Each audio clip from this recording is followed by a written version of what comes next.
Hello বন্ধুরা, সবাই কেমন আছো? আমি খুব ভালো আছি। বর্ষাকাল পড়ে গেছে আর বাড়িতে তালের বড়া হবে না, এটা তো হতেই পারে না। তো সবার বাড়ির মতো আমার বাড়িতেও পড়ে গিয়েছিল তোড়জোড়।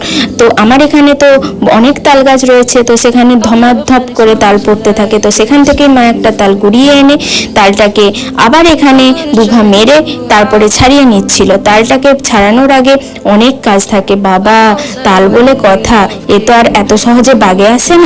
তাই কিছুক্ষণ মা পরিশ্রম করার পর তালটাকে টেস্ট করে নিয়েছিল যে অ্যাকচুয়ালি মিষ্টি কিনা। তালের আবার অনেকে আছে, এরা আবার সবাই মিষ্টি হয় না যে।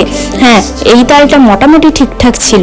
তো তারপর তালের পাখিটা বের করে নেওয়ার পর মা আরেকটা পাত্রে সুজি, ময়দা, চালের গুঁড়ো ভালো করে কিছুক্ষণ জল দিয়ে ভিজিয়ে রেখেছিল। তারপরে সেটাতেই মৌরি, চিনি, নুন অ্যাড করে ভালো করে মিশিয়ে নিয়েছিল ওই তালের পাখিটা দিয়ে। কিছুক্ষণ রাখার পর কড়াতে তেল গরম করে নিয়েছিল। এবার তেলটা যখন গরম হয়ে গিয়েছে, মা চেক করে নিচ্ছিল যে ভাজার মতো তেলটা গরম হয়েছে কিনা। তো দেখলো যখন রেডি হয়ে গেছে, তখন বড়ির মতো ছোট ছোট দিয়ে তালের বড়া শেপে তো এটাকে তেল দিয়ে ভাসা পর্যন্ত ওয়েট করছিল। যখন দেখলো তেলের উপরে ভেসে উঠেছে, তখন সেটাকে বেশ কিছুক্ষণ মচমচে বা একটু হালকা গোল্ডেন ব্রাউন কালারের ভেজে নেওয়া পর্যন্ত ওয়েট করছিল।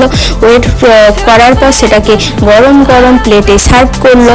আর বাইরে ঝমঝমিয়ে বৃষ্টি আর ঘরের ভেতর গরম গরম মুচমুচে তালের বড়া, উফ, জাস্ট জমে গিয়েছিল সন্ধেটা।